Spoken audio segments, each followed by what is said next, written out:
I think we're live. We're live. Are we live? I don't know. It's kind of dark. It's dark in here, folks. I don't know what's going on.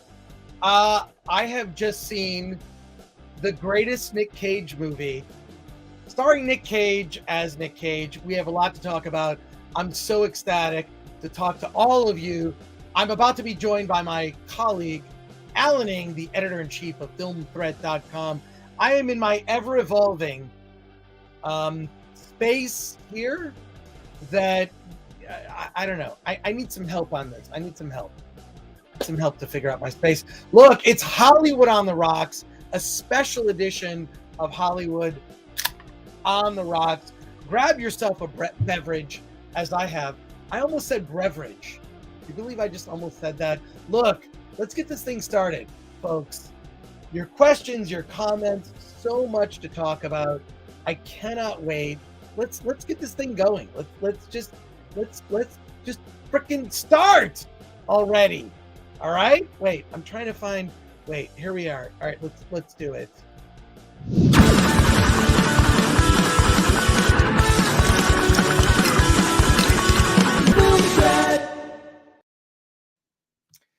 Here we go. It's a Wednesday night. Time for Hollywood on the Rocks. I'm still working on my space. What can I say? I'm still working on it. I'll get some feedback from everyone at some point. I am Chris Gore. This is Film Threat. This is the Film Threat podcast and the Hollywood on the Rocks edition of the Film Threat podcast.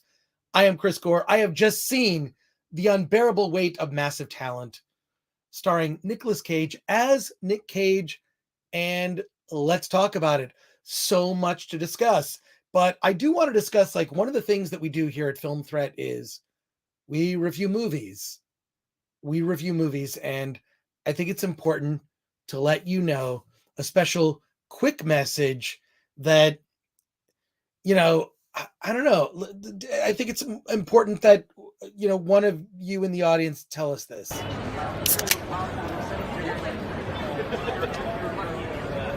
These reviews are delicious. Absolutely. Our reviews are delicious. They're absolutely delicious. So get yourself a beverage. I'm going to get myself a beverage.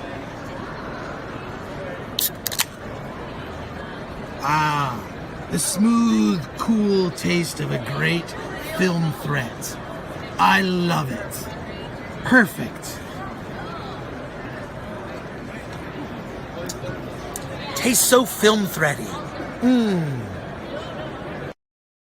If you don't have a drink right now, this cannot be Hollywood on the Rocks. It just can't.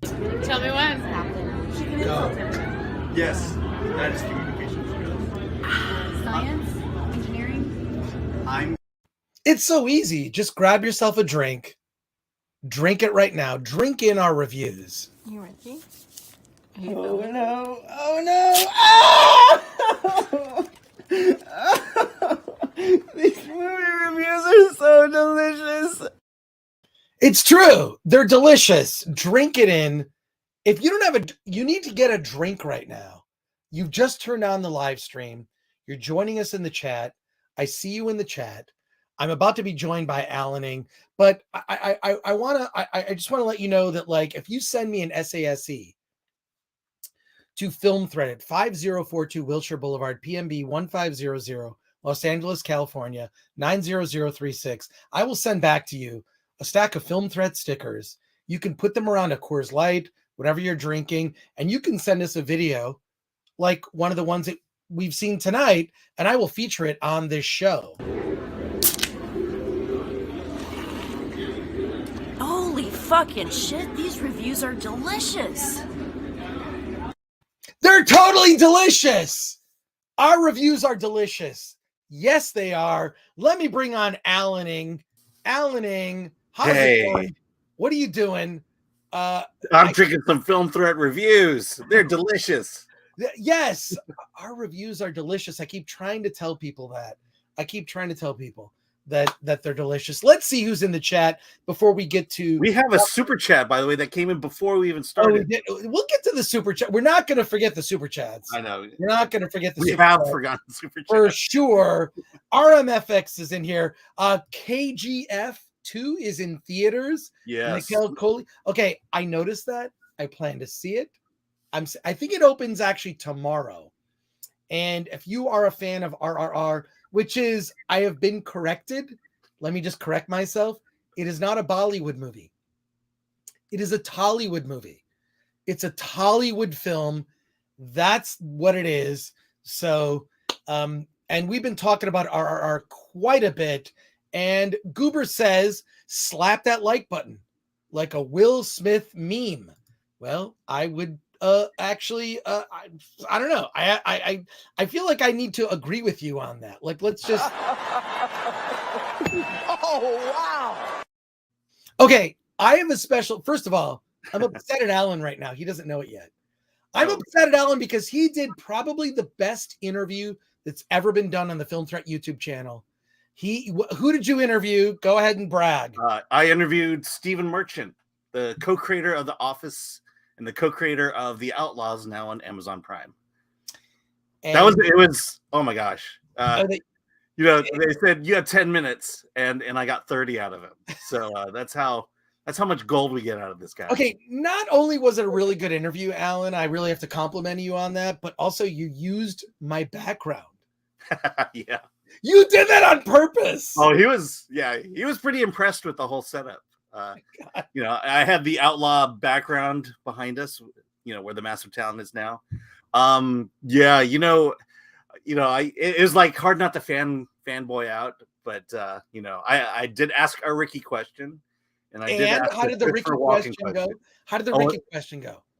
The Ricky, you kind of hide the Ricky question. It was, I kind of took the approach of, I watched every single interview he did for the Outlaws and decided these are not the questions I'm going to ask because he's told the same stories over and over again. Right.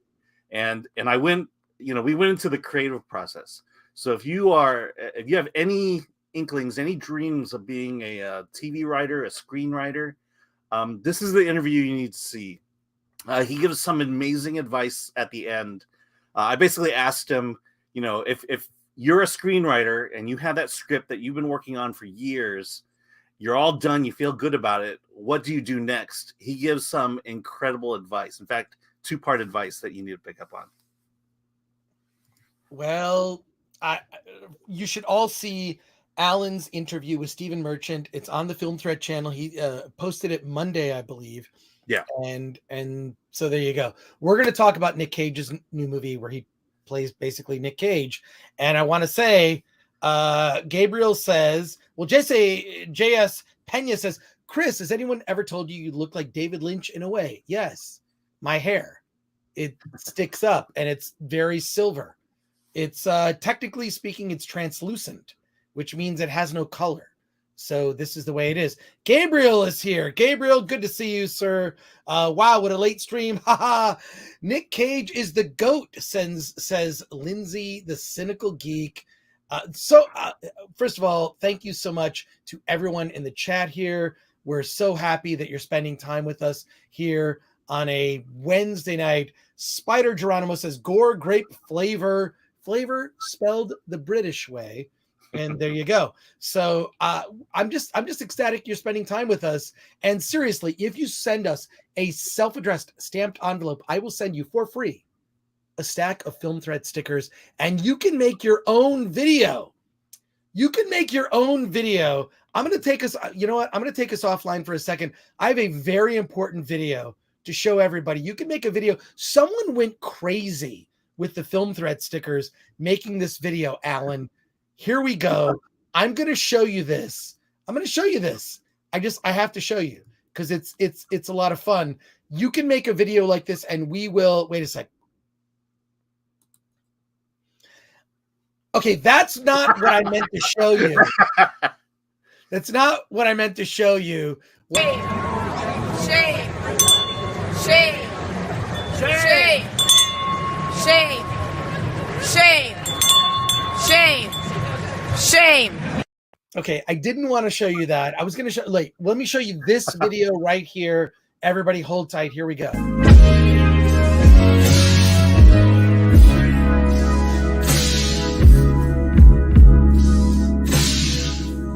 These movie reviews are delicious. Film threat sucks. It sucks. Why would she say that? Why would she say that? That's horrible.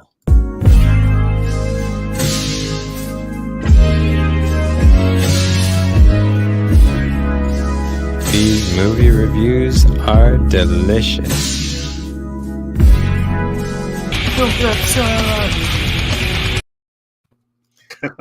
I'm okay. This is a serious thing. If you would like the film philosopher is here. The film philosopher. I'm going to see you in Anaheim, I assume, in maybe a month-ish.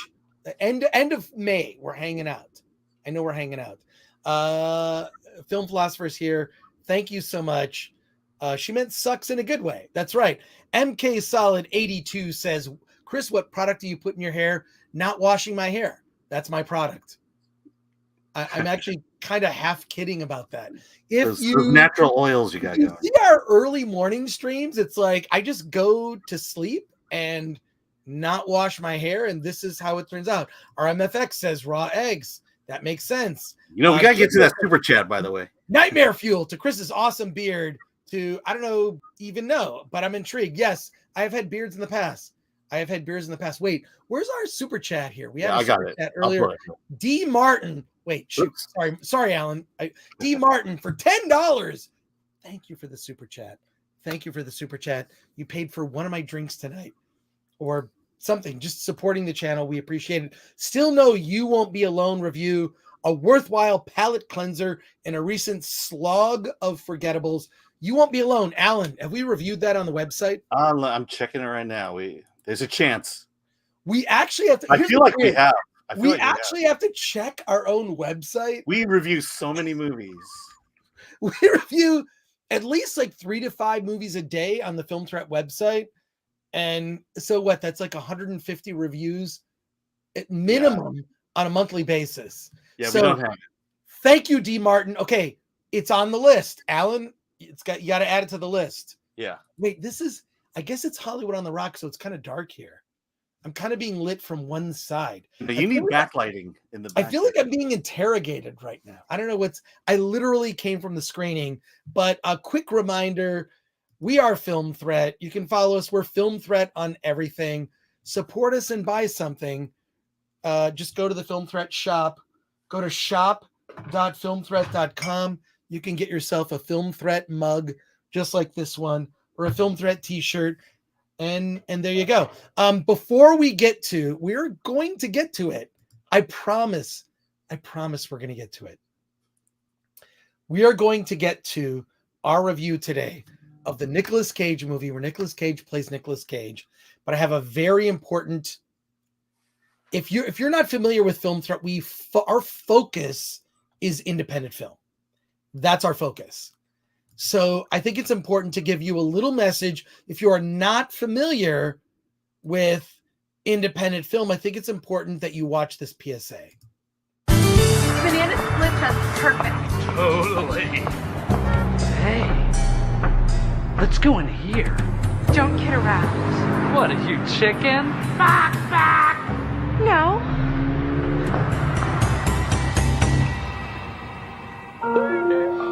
It's over. We lost the farm. Cancer.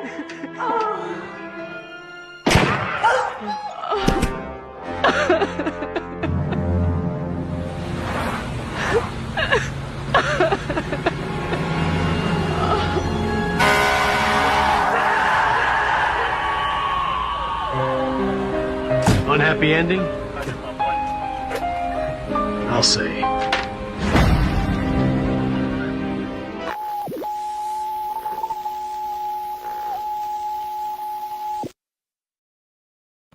This is not a joke. You could die watching an independent film. I'm being very serious right now. I'm being very serious, folks. This is real. A lot of things could happen. Like let's talk about just subtitles for a minute. So cool up here in the balcony. Totally. Hey, what's this about this movie being in another language? Yeah, you have to read what they're saying? Sounds pretty weird. I'm gonna go get some popcorn. Okay. Excuse me, sorry.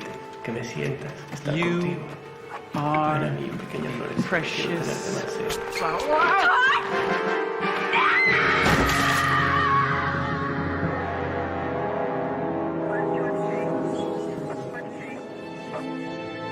Subtitles. They're not just un-American, they kill.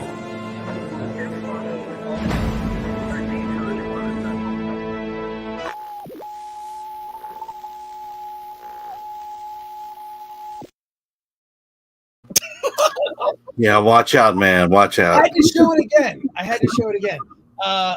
Okay. Yes. I think you just blew the wad. The film philosopher says, I have died so many times watching independent films. Fan art exhibit says, I died twice last week. It happens. It happens, folks. There you go. MK Solid 82. Chris, do any of the old school X-Play people keep in touch with you, or has wokeness ruined it all? Serious question. No. I talk to people who work behind the scenes at G4, but no one who works on the current X-Play or G4. I will say this. Here's what I'll say. I'm going to make a Cobra Kai reference. If they hired me back there, I would be like Johnny Lawrence. I would not last. I would not last there very long at all. MK Solid 82. I hope that answers your question. I hope it answers your question. Gabriel, man, film threat bringing the PSA culture back. This is your brain when watching indie movies. Ooh, that's a good one, Gabriel. Yeah. Use that. We should use that in Indian cinema. Today's India's most anticipated movie, KGF 2, released. When will you watch it? This weekend I'm going. It just opens. I think it opens tomorrow, actually. Yeah. KGF I actually think it might be open now, but is it open now? I think so. I got to go on the app. But yeah, I can't get to it until this weekend either. Yeah, I will see it this weekend, Indian cinema. Thank you so much. I am so happy to have discovered RRR. I saw an interview with the director. There was an interview with the director of RRR. They're all suggesting he should direct a Marvel movie, and he doesn't want to do it. And I totally respect him for that. He said, look, I love Indian culture, Indian myths and themes and Indian history. And he says, I don't want to do a Marvel movie. And RMFX, what are you saying? Frosk stole Chris's hair? It's possible. It's possible. So there you go. Jacob Ironside says, I watched an independent film, woke up in a ditch, don't know what happened. That'll happen. There you go. Look, we got some super chats here. Brandon Anderson for $20 says, Chris, in my mind, in my mid-20s, G4 was on my TV every day. I loved your segments, and now I get to watch your opinion every day. I hope to see you at a con someday, but I'm in Nashville bartending, and the West Coast seems too far away. First of all, Brandon Anderson, you can message me. I am dying to go to Nashville. I almost went to Nashville in September for the Nashville Film Festival. That is a party town. It's my kind of town. It reminds me of like Austin, Texas, like just on 6th Street. But Brandon Anderson, thank you for your $20. I will find you. I will find you at a bar in Nashville, and I will go there, and we will. And there you go. Jack, you have another super chat, by the way. We'll get to it. Jack T. Ripper says Jarmusch stole Chris's hair. Jim Jarmusch, one of my favorite filmmakers. Stranger Than Paradise, brilliant film. One of the first indie movies I saw in a theater in the late 80s at the Detroit Institute of Arts, the DIA. So there you go. Holy Hand Grenades says Nashville gets crazy. Yes, I looked at Nashville in terms of like if I was going to leave California, top on my list. Top on my list. Akanika, I will get your name right someday. I don't know. How about a cinch? No, that's not. No, please forgive me for the horrible pronunciations. Nashville is wonderful. David Lynch's Chris's hair father says Patrick Lemire, who is here. Chris just channeled some Liam Neeson there with "I will find you, I will find you." Okay, should I get on my phone? I have a very specific set of skills. I will find you, says Gabriel. Yeah, so there you go.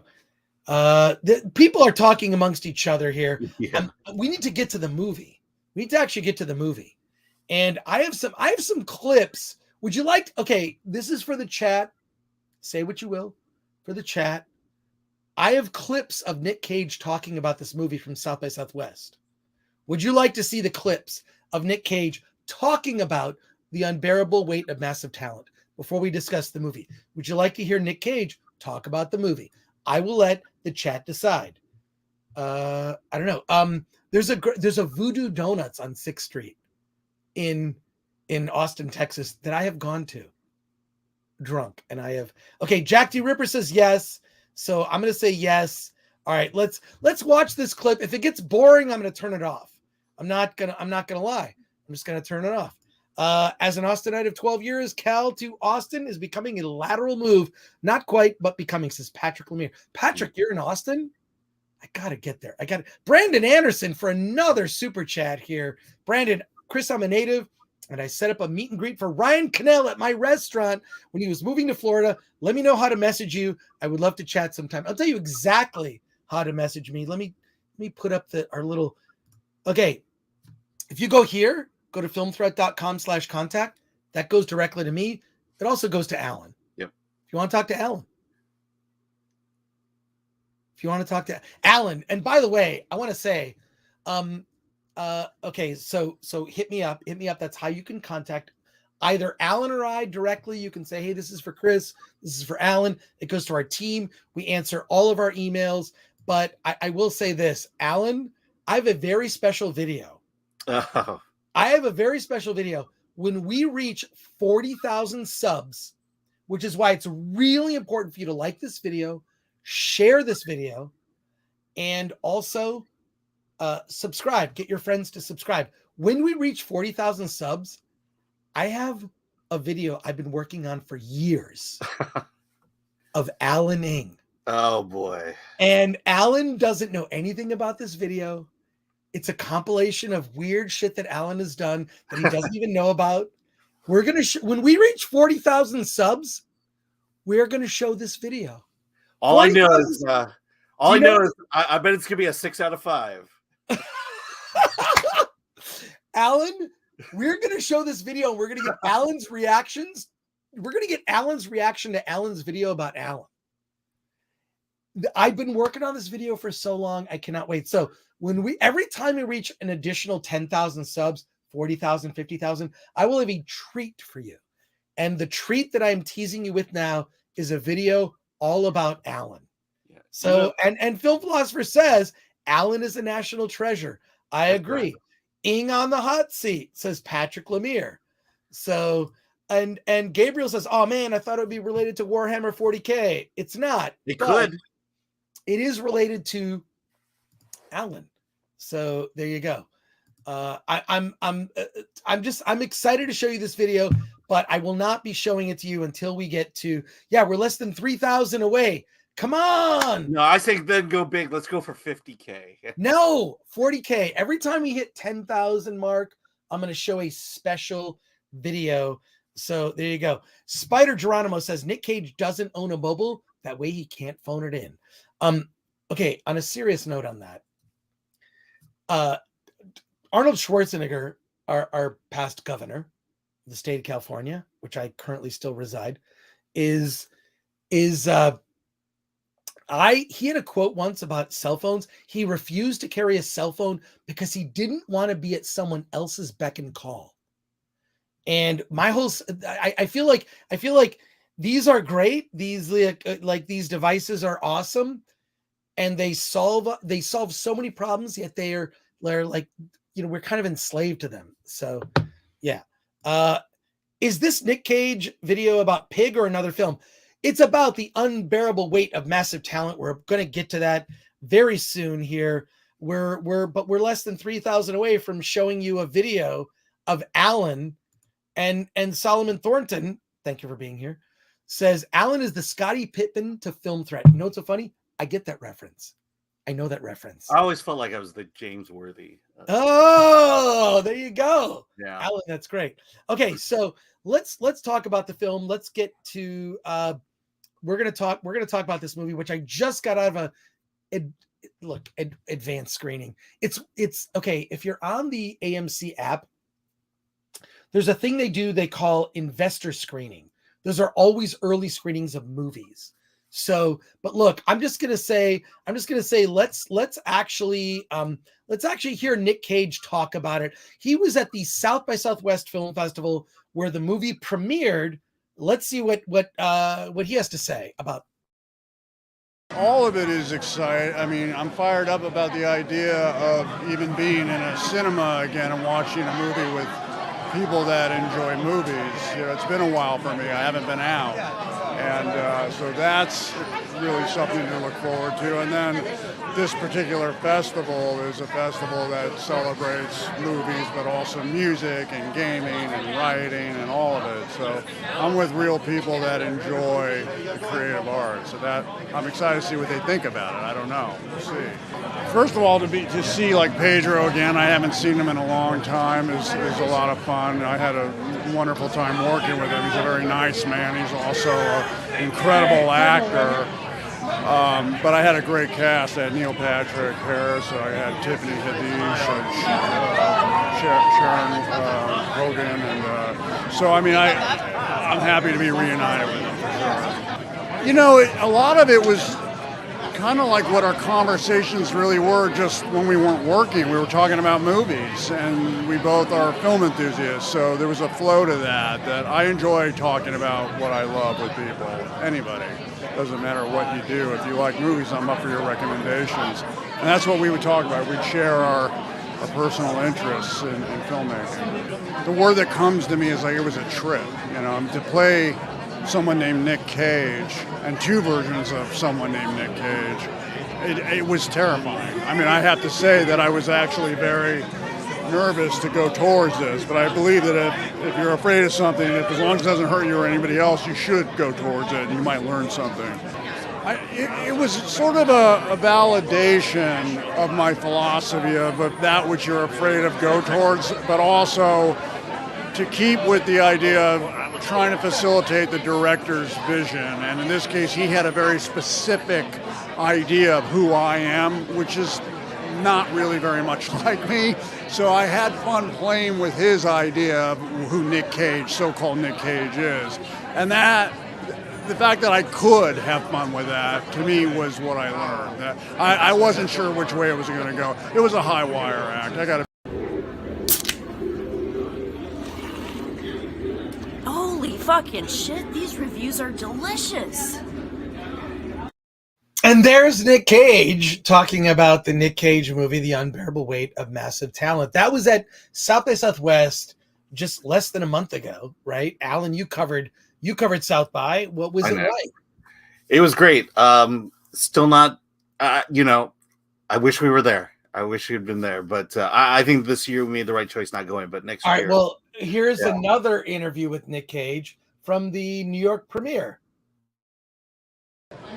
Magical. I'm so happy to be back in the cinema with other folks watching a movie. When I saw it in South by Southwest, we were all laughing so much. It felt so good. There was electricity in the audience. I hope it happens again tonight, and I do recommend seeing this one in the cinema because it's that communal feeling that I've been missing for so long.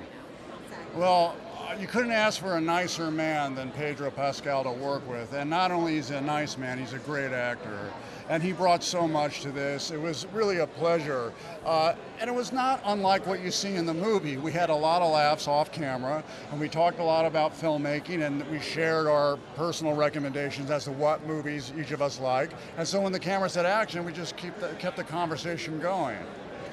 Horrifying, absolutely terrifying. I said, as long as Gene Wilder is no longer with us, he's the only actor I'd want to have play me, and I don't want to play me, so I'm not doing it. And then Director Tom Gormican wrote me a very nice letter. He's a very intelligent man, and the letter was thoughtful, and he was a true film enthusiast, and I knew this wasn't going to be like an Andy Samberg SNL mockery thing. It was going to be about real people, and that helped relieve me, and I said yes. To laugh. We could all use a laugh right now. Comedy is king. This movie is hilarious, and I think people are going to laugh a lot. Oh, wow. Just a reminder that when we reach 40,000 subs, I will release a video about Alan that is going to be very controversial. It's going to be controversial, but let's Am I talk going to get about canceled after this one? Hey, before you start, I think this super chat might be a nice jumping out. Is Nick just becoming a younger version of John Malkovich, a character of himself on and off camera? If so, I'm loving it. This movie was a blast. Again, I saw it at the investor screening, which you could have gone to at all the AMC theaters. Whenever they say investor screening, just buy the ticket. You can cancel it later if you don't like it. It's just an early advanced screening of a movie that's going to play there. So I grabbed it and I got to see it. I got to see the film with a bunch of other paying customers at an AMC in Burbank, at the Burbank 16, which has the giant 7-foot Batman statue outside of it. We have to go there. Alan, we have to go there together at some point. I know you're like south of me, but like you gotta come there and there you go. And Patrick Lemire says, look, this is Being Ing. That could be a movie. Being Ing. Bing. So, and film philosopher, Nick is reverse aging. True. First of all, okay, let's get into this movie. You've seen the trailer. Pedro Pascal is in it. This is two quick things. One, Nick Cage has a sense of humor about himself. There are several Nick Cage movies that are referenced in the film that are freaking hysterical. They're hysterical. Like you see clips from Nick Cage movies. You see Nick Cage watching Nick Cage movies. Nick Cage plays a version of himself, as we saw in the interview. It's not quite who he really is. It's sort of an exaggerated version. The opening scene in the movie, I'm not going to ruin anything in the second half. So, if you think these might be spoilers for you, please bow out. But the opening scene in the movie is Nick Cage talking to David Gordon Green, the director, and he's talking to him about being in a movie. And Nick Cage is so desperate to do the movie because he needs money that he kind of does the audition as he's grabbing an Uber, and it's sort of humiliating and it's funny. And then you see him, like you see in the trailer, he's offered $1 million to go to this dude's birthday party. He's going to be at his birthday party because he's a huge Nick Cage fan. So he goes there and everything goes awry. And he has like a Nick Cage statue. He has collectibles from Nick Cage movies, which is awesome. And Nick Cage like plays a different version of himself. He gets involved with the CIA, who's trying to infiltrate, like so there's criminal activity happening within this family. And Nick Cage is kind of recruited to be a part of that. So Nick Cage has to kind of be the Nick Cage we've seen in Nick Cage movies, but he's actually Nick Cage, who isn't that. So it's this whole, like, I don't know. It's like, this is what I admire about Nick Cage, because we've seen a lot of Nick Cage movies. Did you see Pig earlier this year? Oh yeah. I loved Pig. I loved Pig. Like the whole where he's talking about just food and cooking and like it's a beautiful film. So, and someone here referenced RMFX references JCVD. I saw that movie. It's great. It's where Jean-Claude Van Damme basically plays himself. It's kind of like that. This is much more, this is a comedy. This is straight up a comedy. So, Unbearable Weight of Massive Talent is a comedy, and it's also a Nick Cage movie because it does all the things that Nick Cage movies do really well, which I love. So I don't know. David Chung says, I love Pig and Mandy. Mandy's one of my absolute favorites. I have the soundtrack to that movie, which I play in my car. I love it. The scene where Nick Cage he's sort of been through the first battle, and he goes into the bathroom and he's covered in blood head to toe, and he's in pain, and he's seen the love of his life taken from him, and he's battled like he doesn't know what yet. Horrifying. And he's sort of like in rage, and it's just a single shot where he's in the bathroom by himself, like just like expressing all the pain and anguish, and he's covered in blood, and just like he transforms. Awesome. It's awesome. Now, this movie is not that. This movie doesn't reach that level of seriousness. It's very much straight up a comedy. So if you are a Nick Cage fan and you like a good comedy, the audience I saw it with tonight, over the top, awesome.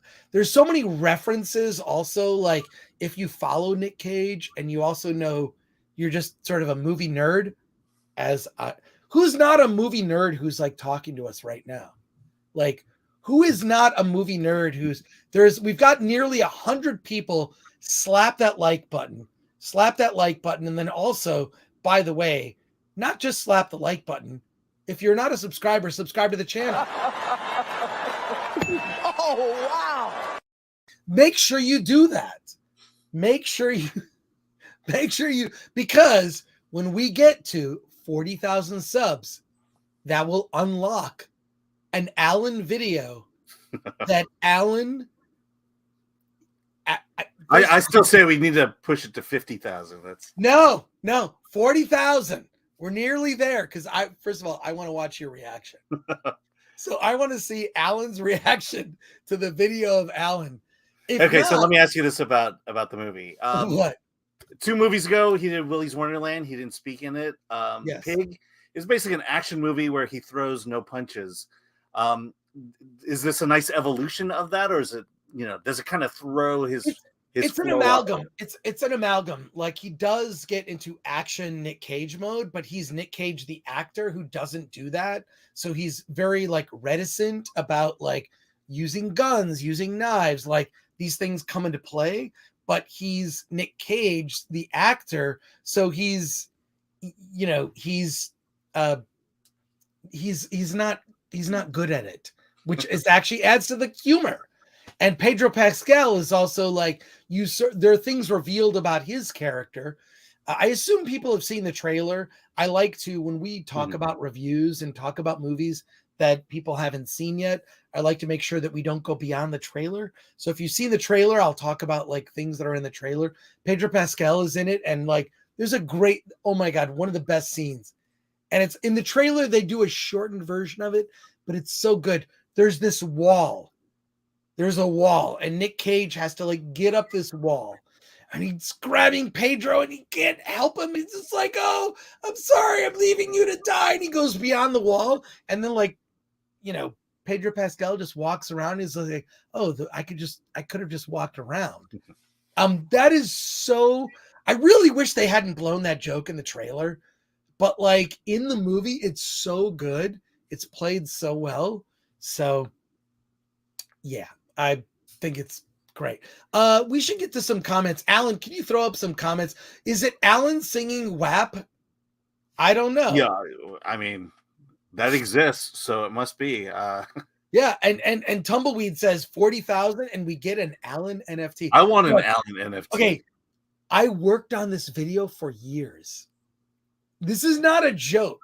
Okay, I worked on this video. It's years worth of like following Alan. Like, I don't want to give anything away, but like I've been working on this for so long, and I am dying to see Alan's reaction to this Alan video. And then each 10,000 we will, we're going to show, I'll give you another treat. So now you know why Attack of the Dock has been delayed for so long. Oh no, Attack of the Dock is screening at, first of all, it's screening in July at San Diego Comic-Con, and it's going to be out this fall for you to purchase and or see. Indian Cinema says, before watching KGF Chapter 2, check out KGF Chapter 1. Strongly recommend. Strongly recommend. Jeffrey Brooks says, Chris, I'm proud of you. You haven't mentioned Star Wars. funny you say that. Oh no. No. What time is it? No, I can't do it. I can't do it. I can't do it now. Jeffrey set me up. So now I can't do it. I can't do it. I want to do it, but I'm not going to. My lighting is terrible. I'm still trying to figure out. You have to backlight your curtain there. I'll work on it, Alan. I'll work on it. I'm working on it. Don't worry about it. Okay. Brandon Anderson for $10 again.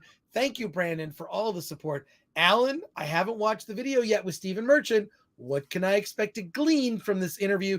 Any film techniques, concepts, etc. Now that everything is geared toward modern audiences. Look, if you are a writer, this is the video for you. This is the interview for you. Because we dive deep. He has a new TV series, The Outlaws. There's 7 characters in it. We talk about, managing all these characters. We also talk about the diversity and how he kind of plays against that, because they're, it's a band of misfits. And then I ask him, how do you write for Christopher Walken? And he talks about that. And then when you're done with that script, the very last question is gold. It's when you're done with that script, what do you do with it? And you need to see the video for that one. That's awesome. Sidebook VR for 5,000 something says one. There you go. Refuse to go to the movies with a mask. So have gone is 2 years. Is this movie worth going through that? I first of all, I think your mileage may vary. I feel like it's up to you. I was in a theater. I sat next to a woman who was wearing a mask, and I wasn't wearing a mask. But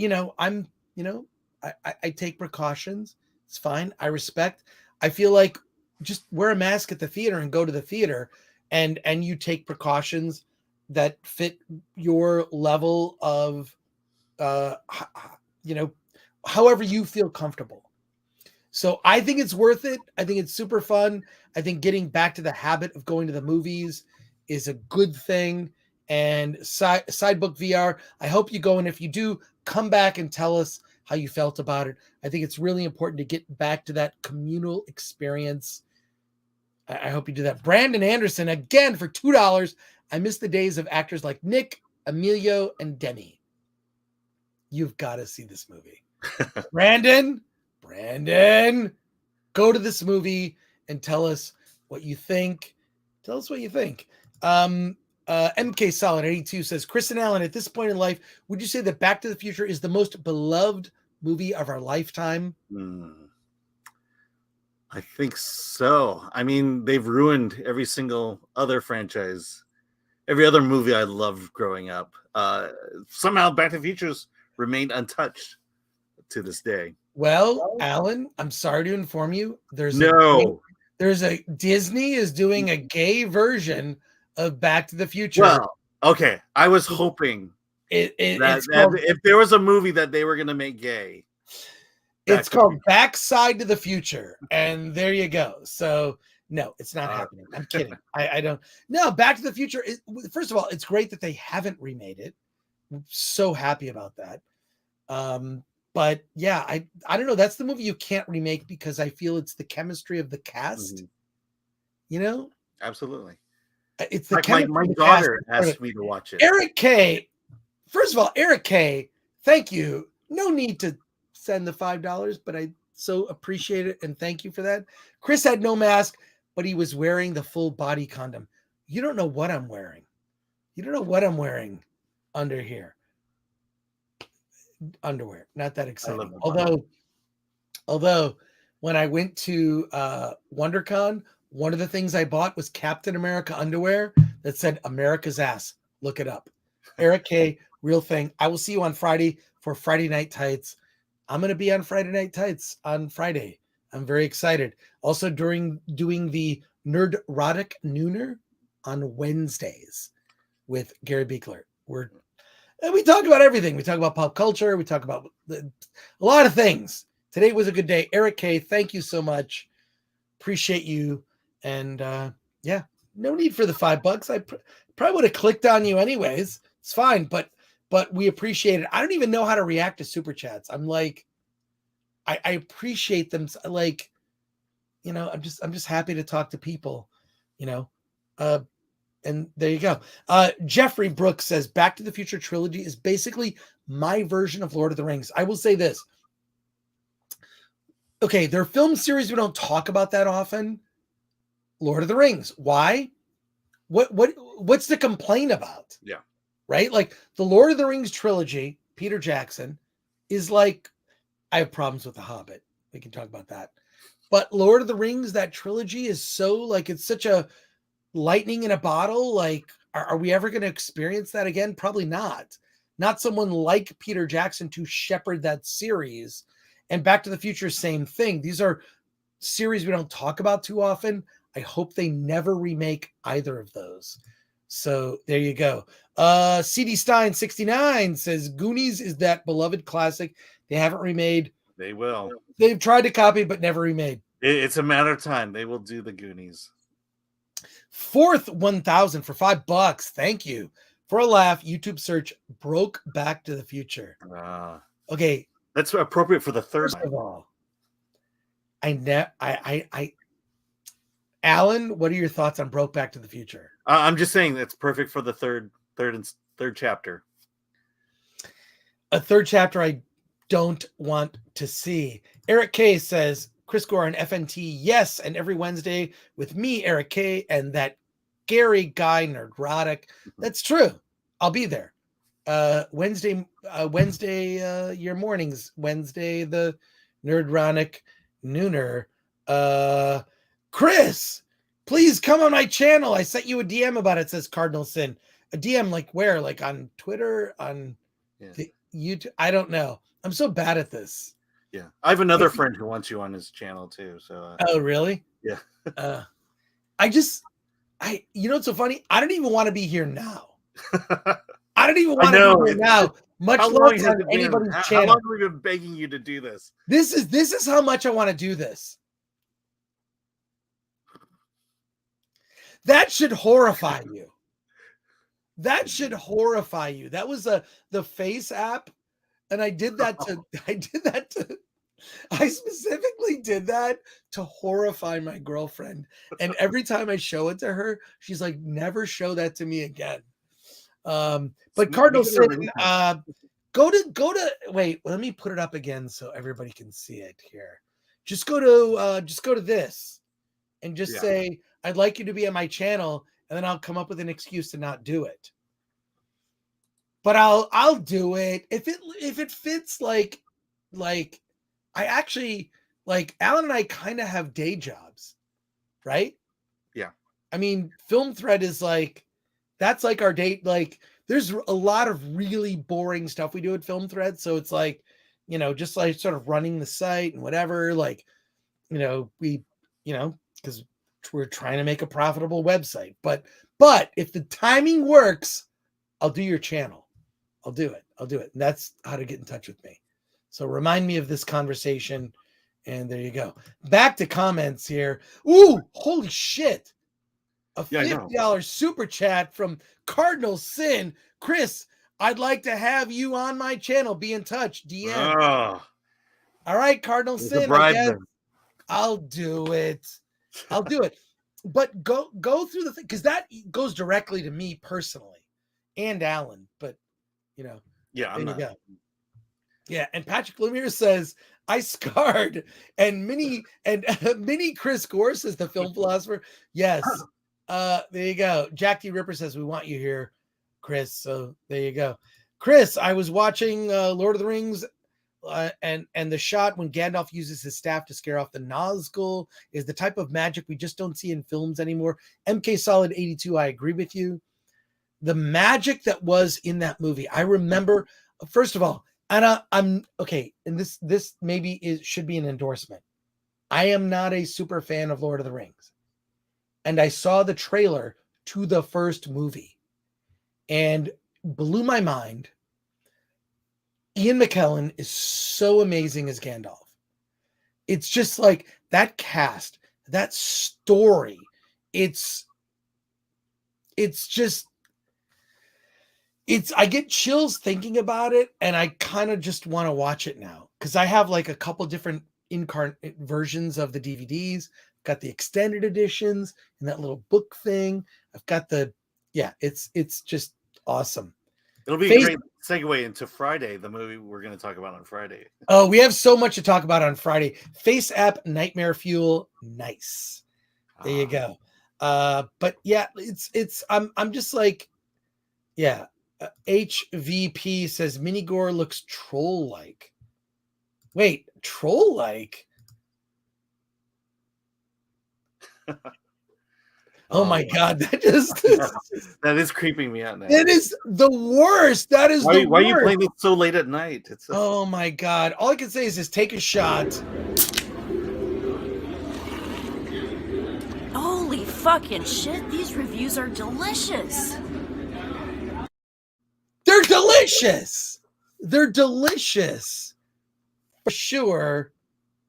They're delicious. HVP. Thank you for your comment. There you go. So on Friday, we're going to discuss. We have a lot to discuss on Friday. One, I saw The Bad Guys, the animated movie from DreamWorks. I saw that movie. We're going to talk about. I am going to the movies to see the 6 seconds that are banned in China. I'm going to the movies to see it. And Alan, literally, you could just then leave. It happens. It's the first scene of the movie. Is it really? Yeah, it is. Oh my God. Yeah.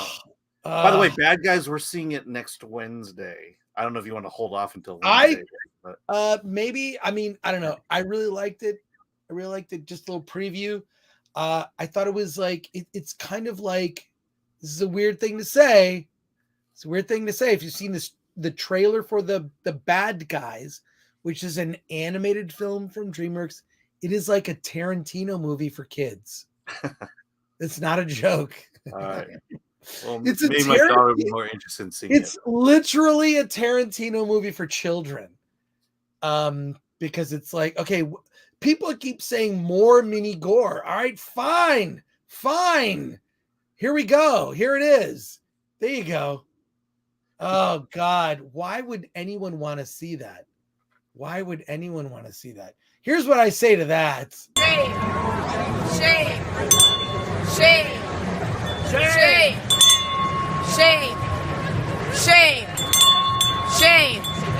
Shame. Where was that? That was at San Diego Comic-Con, maybe in 2018, 2019, around there.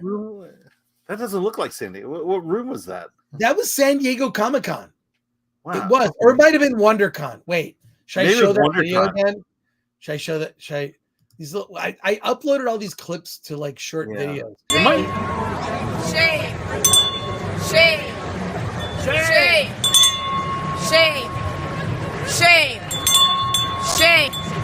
Shame. No, that's San Diego. That's San Diego. Yeah, that looks like San Diego. It's San Diego. So look, if you're going to be at San Diego Comic-Con, want to letting you know now, you're getting advance notice. We're going to be doing a screening of a movie produced by Film Threat. Myself, come to the movie. Alan is arranging where we're screening it. Alan. Don't say yet.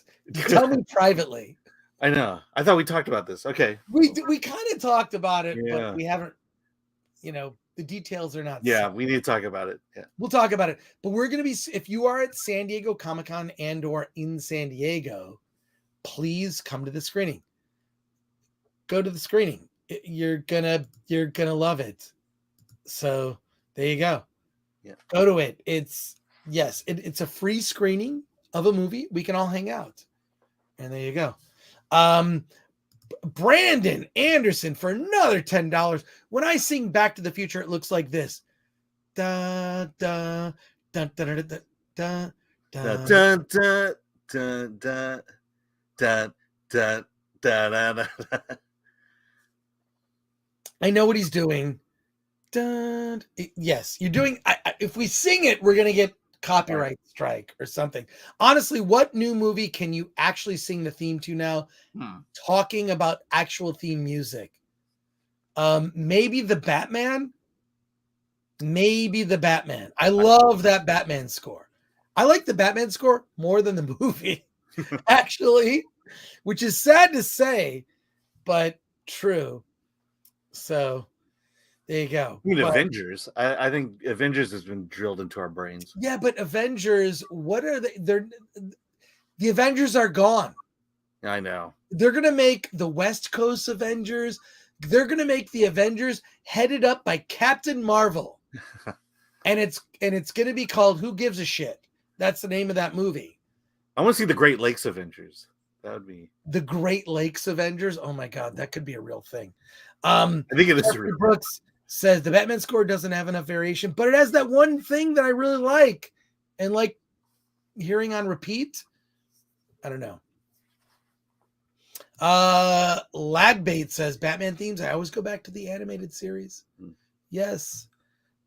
Christopher Amaya says, "Why you break my heart, Chris? What did I do? What did I say? Like, I don't know. The Avengers theme is, yeah, no, it's I don't know. Yeah. West Side Avengers. I don't know. I'm not like I watched the first episode of Moon Knight. I almost said the Moon Knight. I almost said that. I watched the first episode of Moon Knight and I just I'm not invested.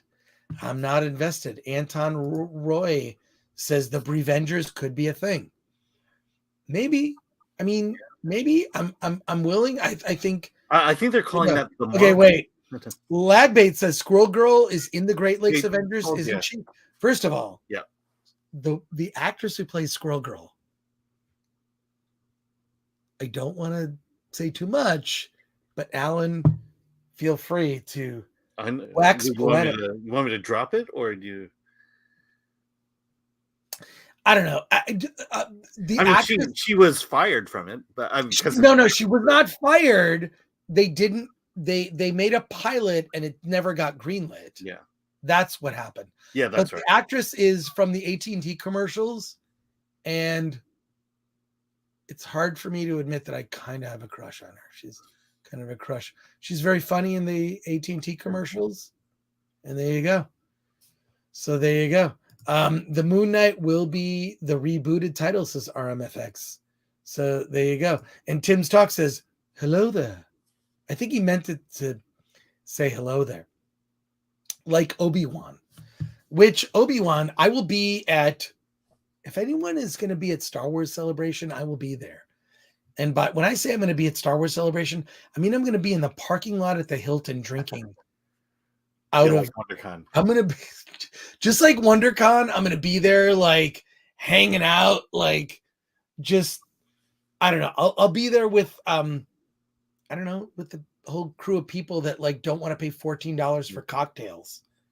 Right. So, but okay. CD Stein 69 says animated TV X-Men has one of the best themes, right up there with Batman, the animated series. I agree. Yeah. That animated. Do I need to? I don't need to do it. It's on. It's so there you go. It's there. There. Oh man, I thought you were going to be at the Star Wars Hotel, says Gabriel. I am not going to pay $6,000 to go and play what Clownfish TV very aptly put.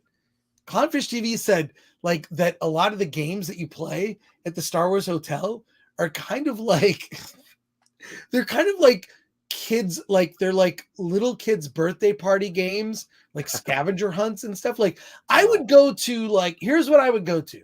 I would pay a premium to go to like a 3-hour dinner and show. I would pay that whatever. I would pay it, go to like a show, you have a meal, it's all inclusive, whatever. But am I going to spend 2 days at a hotel to play terrible scavenger hunt games with little kids? And like, no, I'm not going to do that. I'm not going to do that. And I just, I don't know. So if someone paid for it, would you go? I'm not sure if I would. Lagbait says Clownfish TV has been way on point too much this past year or so. Mm-hmm. Yes, Lagbait, you are correct. Clownfish TV has been very much on point. When they described it as like a children's birthday party games, I was like, oh my God, that's what this is. And I went down like this weird rabbit hole where I watched like all of these videos of the Galactic Cruiser Hotel. And then, yeah, just not for me. Well, my friend works as a princess for birthday parties and stuff. I get that sense too. That really, yeah. The film philosopher says for $6,000, I would expect a visit from Slave Leia. Well, it's not Slave Leia. It's empowered, cool, empowered Leia chick. I don't know. They don't even call Slave One anymore. It's some name that I don't give a shit about. Yeah. So Krishna Mangal says, "Hey Chris, do you think we will get JL 2 and 3? Nope. Wait for it. If we get it, it's going to be with a recast Ezra Miller. But we might get it. We might get it because new management is here. Cardinal Sin says, for $10, thank you for that, Cardinal Sin. Done. You've got mail. I'd like to have you both on. I have a little bit of a hero complex as I've collected Film Threat magazine from way back. Please check your contact email. And yes, Cardinal Sin, we will do that. And there's like every issue of Film Threat like behind me, like in these like little, like, what's this? I'm going to pull this out. What am I doing? I'm going to pull out an old issue of Film Threat. See what I pull out here. Wait, I'll pull out a really weird one here. Here we go. Oh my God. Here we go. This is one of the rarest issues. This was our Twin Peaks issue of Film Threat. If you can find this, I have one copy.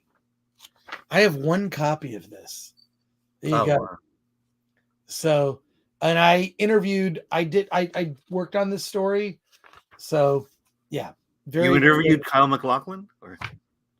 I didn't interview Kyle. I interviewed some other people, but yes. Yeah. So there you go. By the way, it sounds like that the new management at Warner Brothers is cutting back. You know, they just pushed off Dune 2. So I don't. Do you think Dune? Okay. This is a thing. I got some inside info. I heard Dune 2 may be in trouble. Yeah. For financing reasons. What have you heard? Same thing. And I can't imagine a JL 2 or 3 has much light either, especially since, you know, with all the controversy. First of all, have you heard about, we're going to talk about it on Friday, the new Fantastic Beasts movie. So there's supposed to be like another movie. It's on hold based on how well this performs. Yeah. I mean, they definitely set up more sequels, more Grindelwald and Dumbledore stories. So yeah, I don't care. But MK Solid 82 says, Chris, do you have any insight as to why John Woo left Hollywood years ago? Was he fed up? Yeah. Anyone, you know who left Hollywood when he first came here and was just like, this is a shit show. I want nothing to do with this. Do you know who did that and still continued to make movies? George Lucas. George Lucas was here in the early 70s. He came to Hollywood and he was just like, I want nothing to do with this. Moved back to Marin, bought a ranch, which he kept expanding, and was like, I'm going to make indie movies. And George Lucas is the most successful independent filmmaker of all time. George motherfucking Lucas. He financed all 6 movies on his own. Well, the first one was financed by Fox, but all the other ones he did himself. And good for George, whatever you think of how that turned out. So there you go. Thank you for all your questions. There you go. Film Philosopher says, yeah, you think there's another 7 hours of Dune being filmed? I hope so. Because I'm a huge fan of the Dune movies. I'm sorry. I'm just a huge the Dune movies, the Dune books. The first 4 books I've read. The 5th book I started to read and didn't love. So I kind of just stopped. But those first 4 books are great. My favorite is God Emperor of Dune, which is the 4th book. And the first book is the one I've read the most. So if I consider it to be unfilmable, but we'll see. I feel like there's some good casting choices that have been floated around. So we'll Which see. one is the twins book? That's Children of Dune, which is Children the 3rd book. Yeah. I mean, I saw the TV series, and I think I like that one the best of the 3. Or best of the 2. Really? Yes. And Goober says, very relevant question. How you doing? How you doing? How you doing? Akanika. I keep thinking Akanik. I'm so sorry. THX 1138. I love that movie. I have a DVD of that movie. I've seen it in the theater. The original version is so relevant now. It's like Brave New World. It's like 1984. People are drugged. They're given drugs to just like survive. Robert Duvall is the lead in that film. It's brilliant. You see so much of the seeds of Star Wars in THX 1138. It's so awesome. It's just amazing how timeless these classics of the past are compared to the movies coming out now. Exactly. And Gabriel says, God Emperor of Dune is such a bonkers story. Yes, it's true. It's like God Emperor is like a drug trip because it is it's basically Leto II, which is Paul's one of Paul's twin. He has twins. They're twins that are had, and one of the twins he names after his father, Leto II, because there's Leto the First who. I don't want to, no spoilers. I'm not going to say anything. Gabriel, you know what I'm talking about. And he becomes basically a human sandworm hybrid creature, but he's able to access via his DNA the memories of people from the past. And it's awesome. It's such a great book. It's probably my favorite of the Dune series, but there you go. Derek Douglas for $10. Thank you so much for that. Do you remember a movie called In the Company of Wolves by Neil Jordan? What's your thoughts on it?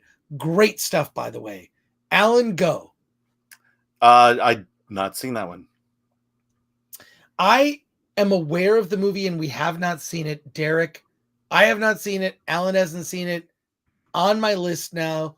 But yeah, I've heard of that film. Thank you for that. You know how to contact us. So we should get that. There you go. Lagbait says, you don't think Morbius is a timeless classic? Clutches pearls. No, I think when I did my review of it, I was just like, it's not as bad as people said. And I think that like my take on it was like, I was like, oh, it's like a 60%. It's like a 6 out of 10 or a 6.5. My take was right around the audience score. So I don't think it's a timeless classic, but I don't think it's as terrible as the critics said. And you can watch, it's on the YouTube channel. It's on the Film Threat YouTube channel, which once we reach 40,000 subs, Alan, we are going to see a video of Alan Ng. It will be a celebration of me. It will be I can't even like. Holy fucking shit, these reviews are delicious. I keep trying to tell you, Alan, these reviews are delicious. Oh, I know they're delicious. They're very delicious. We have over 100 people watching currently, which is a lot for us. We're not, look, I know like as I appear on FNT, they usually get like 10,000 people. 100's a lot for Film Threat. 100 is a lot for Film Threat. Tim's Talk for $10. Thank you for that, Tim. So do you think Obi-Wan will be legit? I'm worried based on Boba Fett. I'm going to get back to you. I'm worried based on the fucking Vespas in Boba Fett. That was stupid. And all I saw was the stills from that. I watched like maybe 2.5 episodes of Boba Fett. Not super into it. I'm worried based on Boba Fett nostalgic stuff does not fix issues from a series. Agree, Tim. So moving forward, like if Kenobi has meme like a Bantha, Star Wars is done. Like, I agree, like, if Obi-Wan fails, well, Obi-Wan, the first 2 episodes, I believe, correct me if I'm wrong, I believe Obi-Wan, the first 2 episodes come out on May 27th, which is the Friday that Star Wars Celebration happens. We may actually get screeners ahead of time if you think so? I mean, we got Moon Knight. I don't know why we wouldn't get this one. You know what's so funny is I got the screener for Moon Knight and I didn't watch it. I know. I thought you were gonna watch it. I didn't care. I'm just saying it gets better. I don't know that you're gonna find it great, but the questions you had in the first one are answered in the next 3. Well, Eric K says, Chris, expect over 12,000 for FNT now, by the way. All right, I have been schooled by Eric K. Thank you for Eric K for that. You gonna be there for all 6 hours? I'm gonna be there for 9 hours. Here's what's weird about FNT, like, so I'll go on the show, like, but I'm like, if I leave the show, I'm just gonna watch the show. like I'll go, like, oh, I'm gonna go, like, so I don't know. I might be on the whole time, Eric.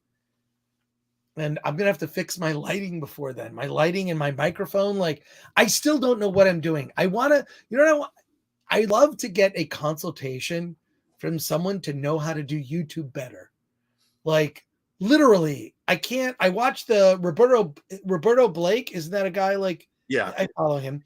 He has a great YouTube channel of like just tips on YouTube. And I don't watch his channel enough. I need help. Eric, help me. Well, yeah, at minimum, don't wear black like you are right now. You Am I gotta wear. That's right. Yeah, you gotta wear a contrasting color to the black background. Oh, geez. Oh, my God. Like Brandon Anderson for $10 says, honestly, thank you for entertaining us with your knowledge and enthusiasm for film and TV. I want to start my own channel because of the inspiration of you, Nerdrotic, Az, Mahler, G&G, Ryan, and the Fellowship. Brandon Anderson, start your channel. I will subscribe to your channel. Why would I not subscribe to your channel? I'll do it. This is just a conversation. Like, I've been watching also all the people you mentioned, and I discovered them differently. I discovered them kind of from FNT, but I've been watching them from like 20, maybe 17, whatever. Like, I always kind of felt that like YouTube kind of replaced, in a way, G4. Like, G4 was this thing, like nerdy people who have expertise in comic books and movies and video games and this, and then YouTube came along, and once YouTube got to the point where you could do a couple things, two things: one, streaming, and two, videos over 10 minutes. Because the thing that got my attention on YouTube, which I thought was kind of a joke, was Red Letter Media did a review of The Phantom Menace that was like 2 hours, but they released it in like 10-minute chunks. I love those guys. I love Red Letter Media. Mike and Jay and the other guy, what's his name? Rich. He has that cackling, childlike female laugh. Rich. I love the three of them. They're like the Three Stooges of movies. And I never miss a video. But they released a video that was like this 2-hour breakdown of The Phantom Menace that might be one of the greatest. Like, when I saw that, I'm like, oh my God, it blew my mind how amazing that video was. But they released it in 10-minute chunks. Then they've done like these like long, it's the Mr. Plinkett videos. So I don't want to like sit here and gush. I'm going to gush about another channel that isn't mine. By the way, did they do Phantom Menace when it came out, or did they do it years afterwards? No, it was a little after, but they did this thing, and like you could only at the time of YouTube, the maximum length of videos could be 10 minutes. So they uploaded. YouTube was brand new pretty much at that time. Exactly. So there you go. So yeah, like I don't know. I'm just like that was like that showed me like that, like YouTube, there's so much you can do with YouTube. So yeah, there you go. And RMFX, you need more clickbaity thumbnails with red arrows and O faces. Yeah. Wait, yeah. Oh, yeah, Alan, you need to put your face in there. You would be great. And you need to do like lasers coming out of your eyes. I'll just grab it from the video you're making of me. And okay, do you know what video I'm talking about? No, but I have ideas. All right, well, like I said, I think it'll be a 6 out of 5.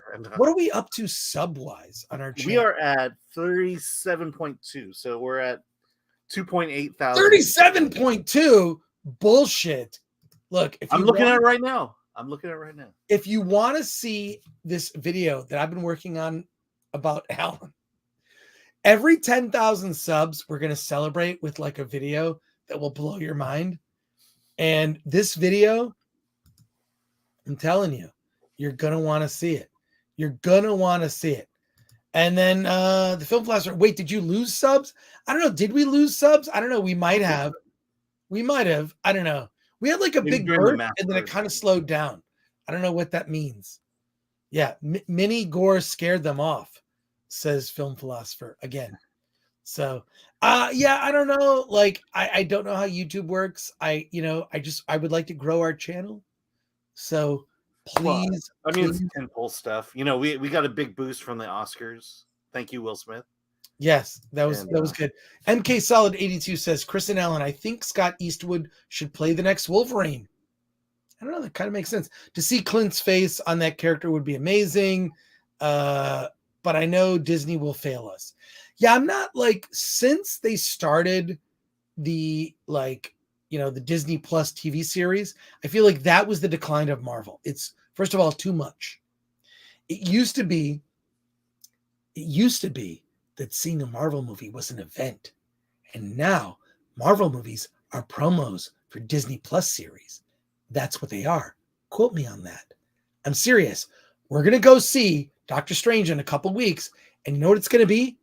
It's going to be a trailer for Disney Plus series like Ms. Marvel and blah, blah, blah, and references and blah, blah, blah, and blah, blah, blah, and whatever. And I'm sure there'll be some fun moments, but for the most part, I feel like it's going to be bad.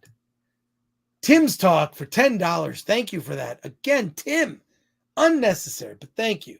Look, if Ms. Marvel bombs, they have Ms. Marvel dropping the same week as Kenobi, which I feel they are doing on purpose because that will flop hard. And they will blame it on Kenobi. Just saying. Have you seen Disney stock prices the last few days? Alan, please. Yeah, I mean, over the last year, Disney stock has dropped 30%. Why do you think that is? I'm curious as to your theories. Well, I mean, it's weird because when COVID started, their stock price jumped. It jumped crazy, and that was because of Disney Plus. But I think people are theme parks for one thing. It's just too expensive. No one's excited about going to theme parks anymore. Also, who just overtook Disney Plus on the streaming subscribers? HBO Max just surpassed Disney Plus as a streaming service subscribers. So clearly the content is not engaging people. And Marvel Comics, I mean, they're killing it. They're killing the comic book business right now. How so? Like, what is your theory on that, Alan? Oh, it's storyline. I mean, I pulled, I was collecting comic books up until like 3 years ago. And when they started doing Secret Wars 2, I was out. I was done.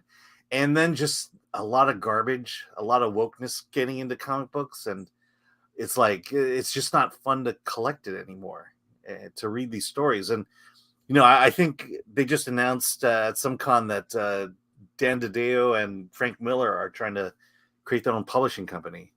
So maybe that'll get me back into comic books. But a lot of creators who used to be at, Marvel DC are doing their own independent projects, right? Yeah. Film Philosopher says Tokyo Vice is fantastic.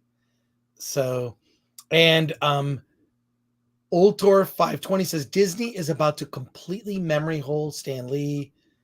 But they've done it to Walt Disney. They've done it already to Walt Disney. They did it to Walt Disney. Stan Lee is my hero. Growing up, boom, Friends of Old Marvel. That was me. I read the letters column in comic books I bought as a kid. Stan Lee was a hero.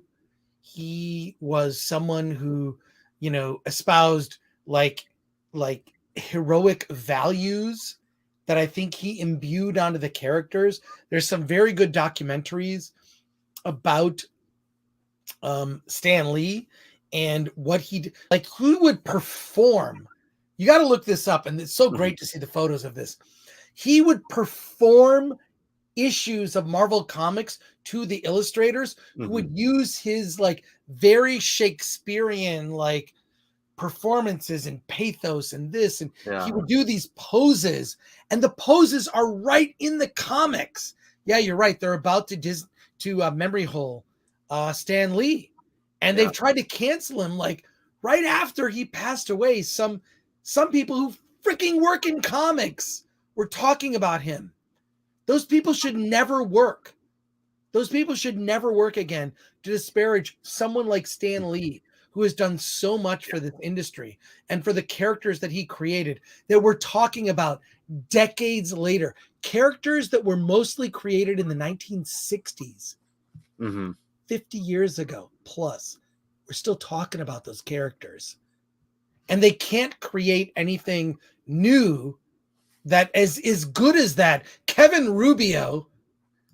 You don't think Goldball and go ahead. Kevin Rubio says the greatest cameo Stan Lee ever had was the one he played in All of Our Lives. Are you trying to make me cry, Kevin Rubio? No, even our interview with Lloyd Kaufman, we had good things to say about Stan Lee. But, you know, I don't like this whole thing of tearing creatives down because they made things back in the day. This is, I will not a part of that. I will have no part of that. The film philosopher says, Chris, do you think Disney will edit out all of Stan Lee's cameos in the Marvel films? No, why would they do that? But I do know that, can I tell you a little story about Stan Lee that I know? A little story. So I was friends with people who worked at POW Entertainment. My friend Yuka Kobayashi, who worked at POW Entertainment, which is Stan Lee's company. And they would invite me. I was a person that they trusted. And on occasion, I interviewed Stan publicly. I did this at Dragon Con in Atlanta back in, oh my God, I want to say like 2011. I did it at LA Comic-Con maybe in 2015, 2016. Anyways, I was a person they came to, and normally this is a thing, like they'd ask me to do something. It's like an appearance, like I didn't want any money. I was just like, can Stan Lee just sign a comic book of mine? That was my one request. And I had these two collections that I had as a kid, The Origins of Marvel Comics, and another collection called The Son of Origins of Marvel Comics. Two comic books I had as a kid. And each time, you know, I was just like, Stan can just sign it. He signed it for me. That's all I ever wanted from Stan Lee. And so I had the opportunity, the honor to interview Stan Lee publicly at conventions. And I became friends with Max. Max was at the time Stan Lee's bodyguard. He was more of a handler than a bodyguard. Like, people so much respected Stan Lee that, you know, I can't imagine any harm coming to him from people who just loved him, which was, you know, everyone that ever ran into him. But Max was his bodyguard. And a quick story about Max.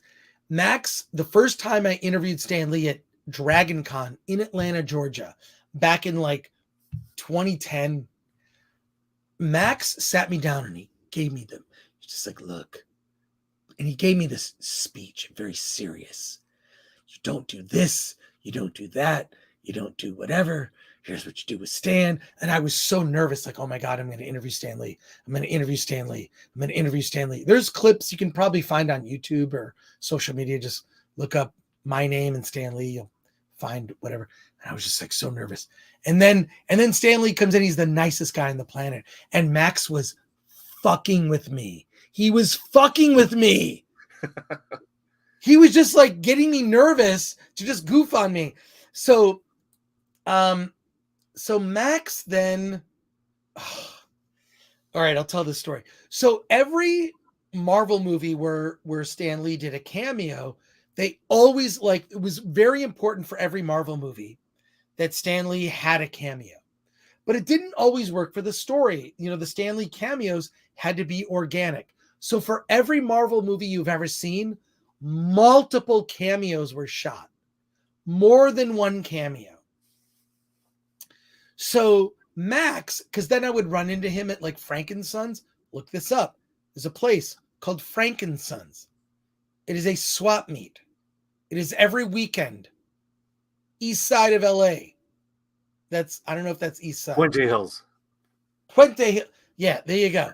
So east side of LA, Frankensons. I go there. What do? You buy comics and there are dealers there. You buy action figures. I like to go there. I have gone to Frankensons many times. Awesome place. So Stan Lee's done appearances there. I run into Max there. And he's telling me, Tim C. Tim Chismer. Hey, Tim. Doing, man? Tim's movie, The Noodles of Noodle Land. Tim's interview is on our channel. Wait, have we spun that off into a separate clip yet, Alan? No, we're going to do it this week. Friday. Okay, it's coming out this week, Tim. Coming out this week. Banner ads on. You can go to look up what's your website? Just look up The Noodles of Noodle Land. There's a banner ad on the Film Threat website. Check it out. Check out Tim's movie. It's great. It's a movie. The Noodles of Nudeland. The Noodles of Nudeland. I'm so sorry. Tim, forgive me. It's good to wee. You just saying we. So Max is there. Stan Lee's bodyguard, who's a sweet guy, and he's like showing me stuff from like Thor on his phone. And the first Thor movie had a cameo that they never used. And can I tell you what the cameo is? Yes. So here's what it is. There's the cameo that's in the movie is Stan Lee with a truck, and he's like driving away from Thor's hammer, which is in like this sort of like it's like a crater where the Mjolnir has landed, and the back of his truck comes off. One of the other, because they shoot multiple cameos for every movie, which I kind of feel like that's the thing missing from Marvel is Stan Lee cameos, in addition to so many other things. But so the cameo, one of the cameos they shot for Thor, the first Thor movie that they did not use, is Stan Lee's driving a truck and he's in the desert, and boom, he runs over something, gets out of his truck, gets out of the truck, and he's like looking around and finds the hammer. It's Thor's hammer. And he picks up the hammer and he's like, throws it to the side of the road, and then gets back in his truck and drives away. Oh my gosh, that would have been great. It would have been great. First of all, it was filmed. It wasn't used. I understand why they didn't use it. Yeah, no, absolutely. I understand why they didn't use it. The other cameo is fine. It's fine. But that would have been a great cameo to have like Stan Lee, like they got to do like a compilation, or I feel like that's what's missing. I'm sure there's one on YouTube. Well, there's got to be a compilation of all of his cameos. Well, the Captain Marvel opener. That's probably the quick yeah, one. I don't know. I don't really like where the Marvel movies and TV shows are going. I just don't care. So, yeah. I mean, I get it. They want to introduce us to more characters, not necessarily have to go back to the OG, but they're not making exactly the greatest choices. These are not characters that have decades of fandom, that have gone through incarnations. these are new characters that I don't think are as popular. Yeah, that's why I think we're more excited about Doctor Strange of the new characters than any of the others. Yeah. Well, Kevin Rubio says real quick, FYI, Chris Allen just got back from a Bay Area film fest, the Poppy Jasper Film Fest. Saw a great doc about an Aboriginal rock band, Gravel Road 2021. I haven't heard coming out and it's indie. We know about it. Thank you, Kevin, for that. So Orf 520 says, where is my Gambit movie? That would have been great. Never going to happen. Yeah. Unfortunately, never going to happen. Lagbait, they're not characters. I think maybe you meant new characters. They're new characters that even sold books. Like, yeah, I know. Mm-hmm. I like know America Chavez. I've never read America Chavez. I'm aware of the character, but like it doesn't have like that weight, which is why she'll be a cameo in this, and then she'll be in Disney Plus, and she'll be in the Marvels. Yeah, she's gonna be in the Marvels. That's my prediction. So there you go. Well, I mean, they're not making content for us anymore. Epic Mike, good to see you in the chat. They really dropped the ball with Gambit. Yeah, I agree. Thank you, Epic Mike. I wonder if they dropped it because I know Epic Mike. Yeah. So I wonder if they dropped it because that's kind of when Disney was looking into buying Fox. Yeah, I don't know. Like, my concern is the Fantastic Four, only because I have all this Fantastic Four stuff, like right here. The Fantastic Four were my gateway characters into comics. It was the Fantastic Four and Batman when I was a kid. I loved the Fantastic Four. And if they fuck it up like I think they will, I am done. I'm done. I don't care. And Epic Mike says they're trying to push these newer, more diverse characters, hoping to use the popularity of the MCU to carry these new properties. It's not working. Epic Mike, I need you to look up something on YouTube later. You can go look up a guy on YouTube named Long Beach Griffey. Maybe you already know. Mike, let me know. Do you know a guy named Long Beach Griffey? 3 years ago, he did this video about Little Mermaid, Disney remaking The Little Mermaid. You need to watch that video. It's 2 minutes. It's everything you need to know. Everything you need to know about this guy, Long Beach Griffey. He's a comedian. This guy, okay, this is what I love about Long Beach Griffey. First of all, lives in Long Beach, okay, California. But also, he worked at Target. This is a dude that worked at Target and was doing like these dumb videos where he plays characters that talk. He plays multiple characters and then talks to himself. So yeah, Epic Mike says, I've been watching him for a while. I love his stuff. Yeah. Griffey is absolutely hysterical, hot, and the Little Mermaid video is so spot on, says Gabriel. Yeah, that Little Mermaid video, yeah, and then also, are you talking about the live action Little Mermaid? Chisper says, I know Long Beach Stiffy, different guy. Yeah, we don't want to Tim. But yeah, Long Beach Griffey is a comedian. He worked at Target on a day job. He suddenly just like all his videos kind of blew up, and then he started making a full-time living on YouTube, and I applaud him for that. And he is a success story and a hero of mine. And he's not particularly political, but he makes commentary through comedy, which might be the best way to make commentary. So Long Beach Griffey, get him on Tuesday night's main event. Epic Mike, TMNE, come on, Tuesday nights. Tuesday TNME, yeah. Tuesday night's main event. Get Long Beach Griffey on there. So is he talking about the live action Little Mermaid, or is it something else? It is. He talks about Little Mermaid. I don't want to. Should I just look it up? Should we just play this video? Maybe we shouldn't. Yeah, we'll get a copyright strike, but just go to Long Beach Griffey's channel, check out that video. Among others, he's done so many that are just like spot on, like politically, but like he's funny as shit.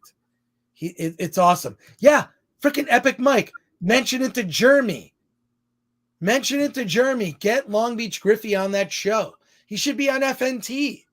He's I don't know. I've been watching him for years, and he's comedic brilliance, but with a little social commentary woven in, and that's the best way to do it. A little there you go.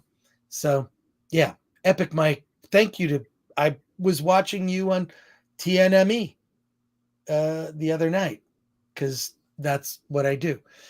Jeffrey Brooks, if Fantastic Four somehow fails again, it's intentional. Possibly. Wasn't the last one intentional? This will be, okay, ironically, this will be the 4th incarnation of the Fantastic Four. The 4th. Because there was, here we go, Roger Corman version, which I was on the set. So go to Amazon Prime. There's a documentary called Doomed. I'm in the doc. I was on the set of that. I'm going to find, you know what I'm going to do? I'm going to find the issue of Film Thread that I'm going to find it.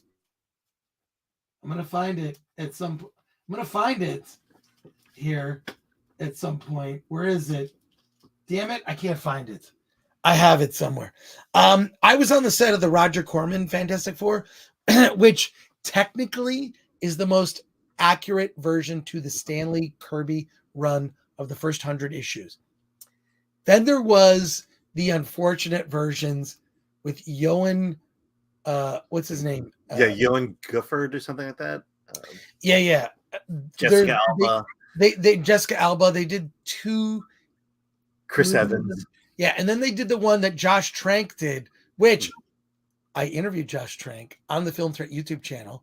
Just look up Josh Trank. Yeah. Interviewed him about his Capone movie, and we talked about Fantastic Four because we had to. They made him fail. They literally threw him under the bus. With that, they cut the budget. He had the fantastic car. If they had done what he had originally planned for that movie, it would have been awesome. But yeah. But I thought the first half of the movie was fine. It was the second half that. But this new Fantastic Four movie, wait, I just got to show you something. It's sitting like right on the side of it right now. I'm just gonna like, this is sitting like. Here's what like. There you go. There we go. I'm just like, yeah. Cool. These are, and you know what? I didn't even get all of them. I'm missing the Galactus isn't in there, is it? What's that? Is Galactus in there? I have Galactus, but Galactus is very large. But I used to have the Mego figures when I was a kid. The Fantastic Four was my gateway comic. I watched the old 60s cartoon show from Hanna-Barbera, which had the Human Torch instead of Herbie the robot. Yeah. So there you go. Wait, real quick. $2 super chat from Tim's Talk. Thank you for that. Chris, your thoughts on Harry Potter OG movies? I love them. I think they're great. I think it's awesome. They're nearly untainted by current times. So I love those movies. I think Prisoner of Azkaban is probably my favorite. Mm-hmm. I think that's probably the best when they're kind of growing old. But it's interesting to see like the kids, like, because they talked about recasting them when they got older, but the fact that they stuck with the same cast, that the last 2 movies are very dark. Like and it kind of aged up because the first 2 movies are really for children. Yeah. And then they kind of start to become more adult by the 3rd film. And I don't know, it's such an achievement. And Fantastic Beasts, I'm seeing the new Fantastic Beasts movie tomorrow.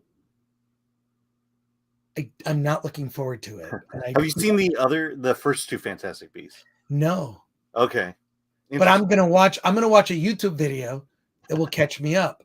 Yeah, because I had to binge the first 2 before I saw the third. I'm not binging anything. And also, we have a really cool guest on Friday. Oh, yeah. On Friday's show. The director of Duel. Oh, They're starting to director of play Duality, that now. which is an indie sci-fi movie that played Sundance, and the director is coming on the show on Friday. You do not want to miss the show. It's gonna be great. Such a good movie too. Yeah. It's a really cool, the concept for this movie. Like, I don't want to ruin it, but oh man, Yeah, that's well, like they're that's playing why, the trailers now in theaters. what's that? Did they They're ruin playing the trailer? Yeah. Oh, well, So they give away what the basic plot of the movie already. well, I mean, I read the review, because I read my own website. Yeah. But yeah, no, I can't wait. So the director is coming on. It's going to be very cool. And Derek Douglas, Roger Corman is a legend. I interviewed Roger Corman once for Film Threat magazine, and I got him to pose with a penny. Because his reputation is like that he's super cheap. So I had him like hold a penny up to his eye. So it's like you see him looking at the camera and he's holding a penny covering one of his eyes. And one of the things I had heard about Roger Corman is that he fired someone for not buying, you have craft services. He fired a guy because the person didn't buy no brand cola. I'm not talking about RC cola. I'm talking about horrible soda. And this person bought RC cola, which was considered a brand. He fired the person. Wow. So there you go.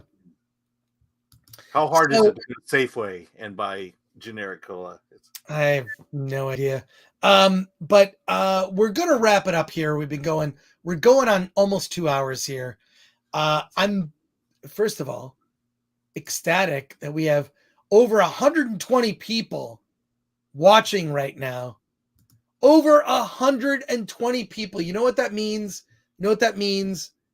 I feel like this means our reviews are delicious. Holy fucking shit, these reviews are delicious. They're delicious, Alan. They're delicious. Absolutely. They're flavorful. Oh my God. They're spicy. Well, here's what I did. Can I tell you where that came from? I was at Phoenix Comic-Con maybe 4 or 5 years ago, and I went around with Film Threat stickers, and I had a case of Coors Light, and I was at a booth, and I would just put Film Threat stickers on Coors Light cans, and I'd ask people just say these reviews are delicious, and I was giving out beer. I was literally giving out beer. Ah, the smooth, cool taste of a great Film Threat. I love it. Perfect. Tastes so Film Thready.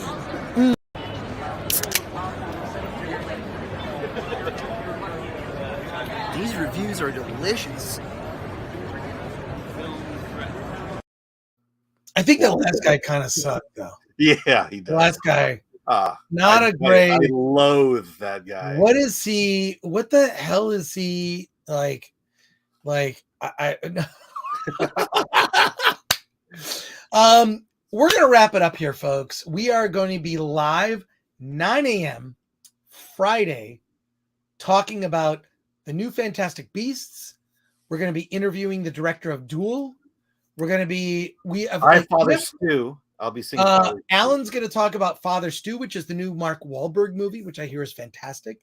There is a new. We're going to we keep talking about RRR, but there's a new Indian movie out by some of the same creative people. On next Wednesday. Well, yeah, we may have to go see it over the weekend, so we'll talk about it next week. It'll make a great Easter movie. It'll be a great Easter movie. I'll be at the what is that place in Anaheim? I'll tell you exactly where I'm going to be on Sunday. I'll be at the Packing House. Oh, you know where that is, Alan? Yeah, no, I've been there many times. It's a great place to get. I'm going there for brunch on Sunday, and then I'm going to. Do you know where else I'm going? You're gonna go to the AMC at Garden Walk. Well, I probably will. But there's a speakeasy there that people don't know about. You have to go through a wall. Do you know what I'm talking about? Is that at Made or Make or something like that? So in the basement of the Packing House in Anaheim, which is this place where you can go and you can get like it's like sort of a pop-up. It's a series of pop-ups. It's a series of pop-ups. So there's like they do the ice, the sort of it's like ice cream, but it's not ice cream. It's like Korean, like Korean ice. What is that? That's not the correct name. I know it's basically snow cones, but very fluffy and light. So yeah, it's like snow cones, but like they do like it's like art. It's so incredible. So we're gonna go there for brunch, but like in the basement of the Packing House, there's this wall that if you lean against it, it turns and you go into it like through, and it's an Alice in Wonderland themed speakeasy that I am going to have an old fashioned in the late afternoon, which will be glorious. So there you go. An Alan slushy. Tim's talk. Great show, everyone. Yeah, Film Philosopher. Yeah, I know where the Packing House is. Yeah. Hey, I'll be there Sunday afternoon. Film Philosopher. Yeah, we will actually be seeing Fantastic Beasts that day. So Jeffrey Brooks says, have you gone 2 hours without a bathroom break? I actually have. Because this afternoon I did the Nerdrotic Nooner and I went to the bathroom like 3 times. Because I was drinking coffee. I'm just drinking, water right now, basically. Well, I can tell you what you did. Thank you, Jeffrey Brooks. Seconds before we started. Yes. Well, there you go. Yeah. But yeah, so Friday, join Alan and I, 9 a.m. We'll be talking about a bunch of stuff. I have some new videos to show too. If you thought the videos that we saw tonight were fun, I have new videos. And when we get to 40,000 subs, I have a very special video featuring Alan that Alan's never seen. Well, I think technically I have seen them. No, first of all, this has been years in the making. Years, Alan. Years. You don't know about it. Are you sure you're not collecting videos of Randall Park and not me? Or no, some of it might be him. Patrick Lemire says, been following Amber Heard v. Johnny Depp. I almost said Johnny Depp trial. I have been following it, and it's one of those things where, like, if you see a car wreck and then you see something gruesome you wish you hadn't seen, that's the trial for me. Like, I feel like they're both in a relationship. Things can be weird. They may, in fact, both have been bad to each other. I think that she manipulated him in many ways. So I'm more on his side. Having said that, I wish I knew less about that.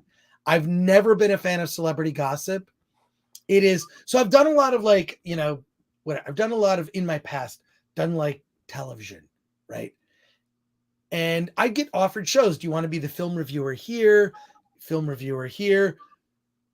So there's one show I turned down. Can I tell you what it was? What was it? The Gossip Show on E. Oh. They offered me a slot on the Gossip Show on E.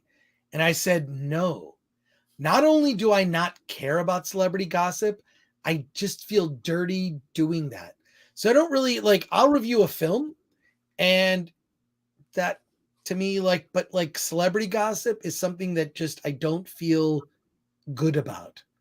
It just it was in the late 90s. They were like, oh, you talk about movies. How about celebrity gossip? And I was like, no, thank you. I have no interest in being on that show. So there you go. Not like I'm a good person for turning it down, but I just don't know. It's weird. I remember years later, wait, Tom Cruise was married to Nicole Kidman? I didn't even know when they were married that they were married. So because I don't pay attention to that. That stuff doesn't interest me. I don't care about it. So there you go. Hey, Patrick Lemire, thank you for that. I feel like when that trial is over and there's a result of the trial, I'll give you a take on that. But for the moment, I have checked in on it and I am grossed out by it. I'm grossed out by myself having watched it.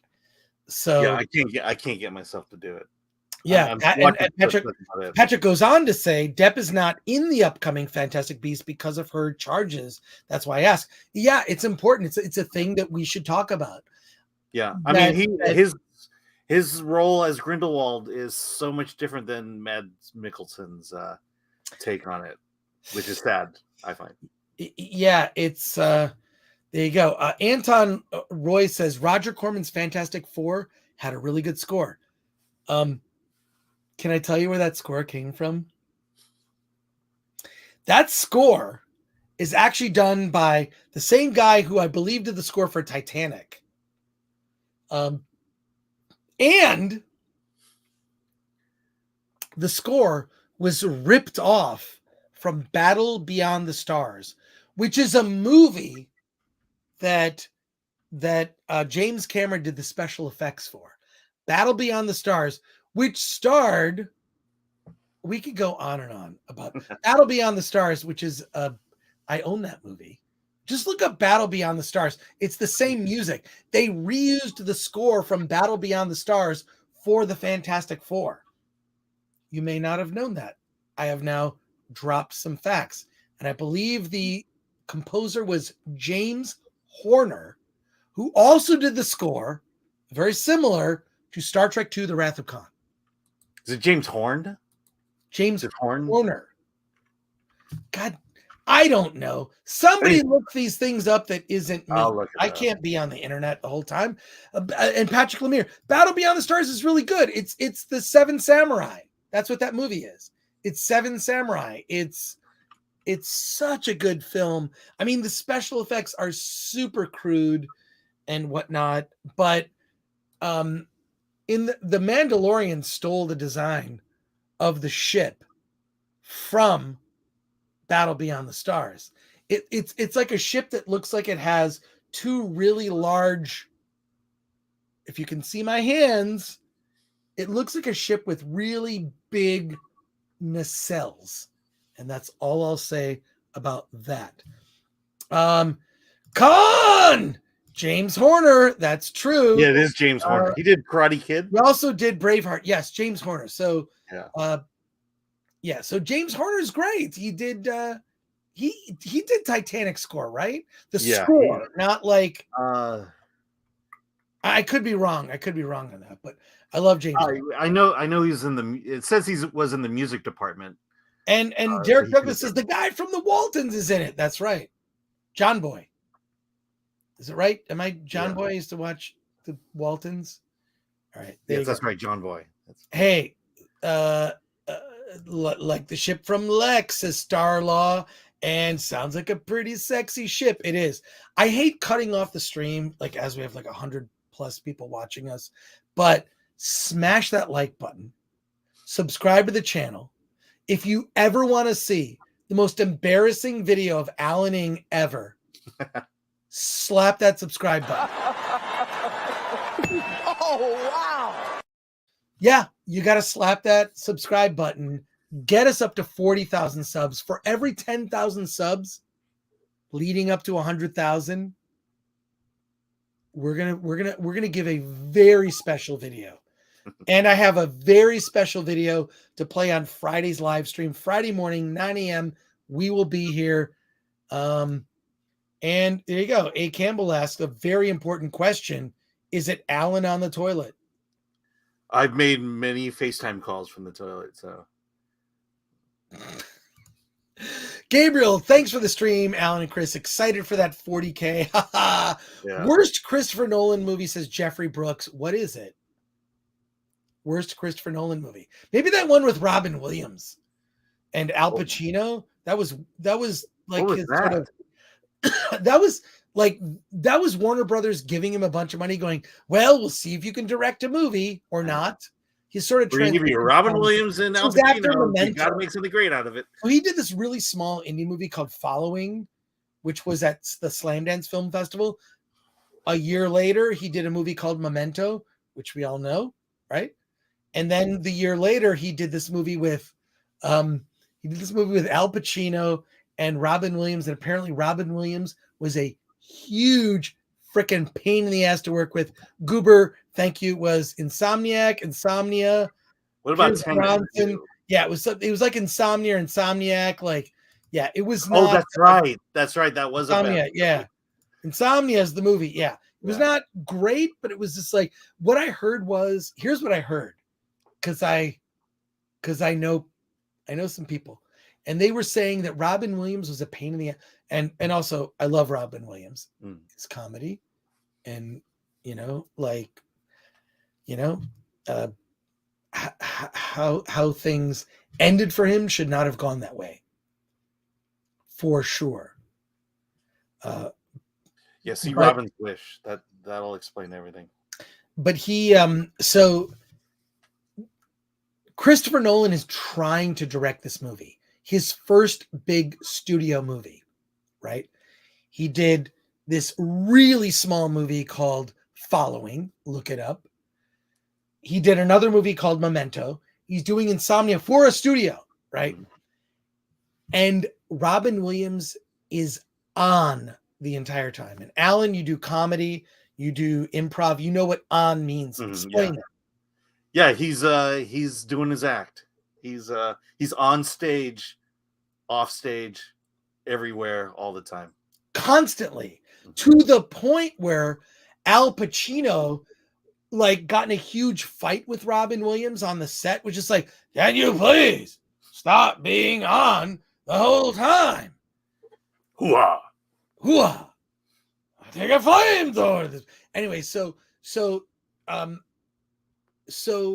Pacino did not like working with Robin Williams. And Chris Nolan's like, I'm trying to make my first big studio movie, and I'm trying to do it kind of on an indie level. And Memento was a good movie. It was a good movie. Says a cool movie. Good flow, says Makadama. There you go. Thank you, Makadama. Someone should cut that movie and put it in the right order. Jeffrey Brooks, Al, is that you? I'll take a flamethrower to this.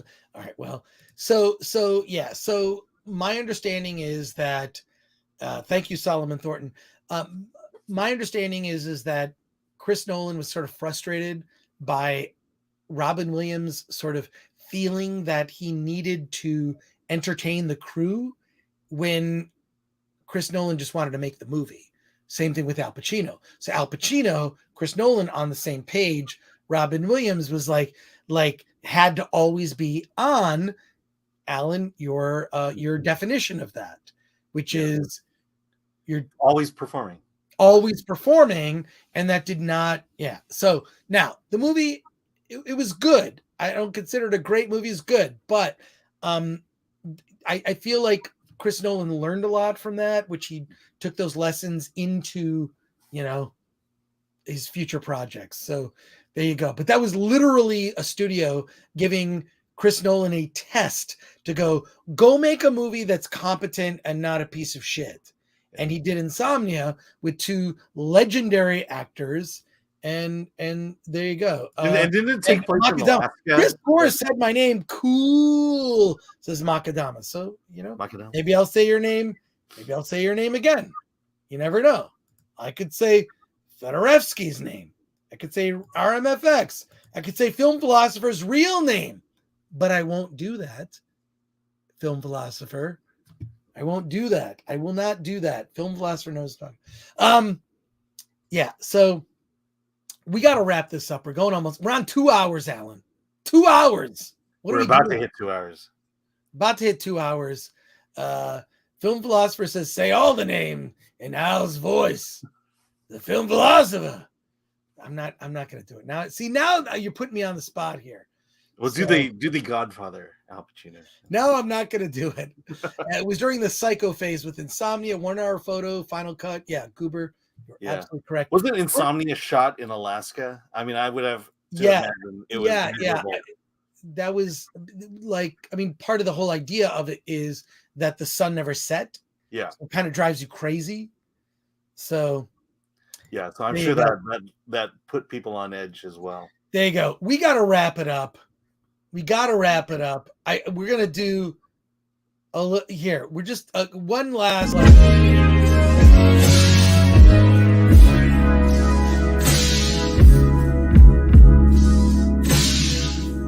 These movie reviews are delicious.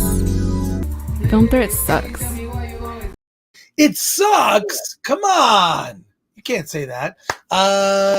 First of all, I want to thank everyone in the chat for like hanging out with us, for being with us, for just like chilling out. Like, and I really look forward to this like every week. Currently Wednesday nights. Hollywood on the Rocks is Wednesday nights. Friday is our normal live cast at 9 a.m. And I'm going to be launching a new show. Taking deep dives into particular movies and television shows. I'm going to be talking about a TV show no one has heard of that's going to blow your mind. And it's on a new show we're launching very soon called The Gory Details. That's the name of the show. I think I'll do that on Mondays. But I want to say thank you to everyone watching. Thank you to everyone in the chat. Thank you for your super chats. Thank you for your support. I am that Chris Gore personally on everything. You can also find us Film Threat on everything. Film Threat, Instagram, TikTok, Film Threat on Twitter, filmthreat.com. Alan, where can people find you? I'll just do My Pal Al on Twitter today. So My Pal Al. Get me up there. I love that. Yeah. My Pal Al. I follow Alan. Why aren't you following Alan? I know. What's up with that? Get me to that all important 700 followers. This is our ending music, but you know what we're going to end it with? We're going to end it with Alan saying what he always says when we end the show. What is that? Let's get out of here.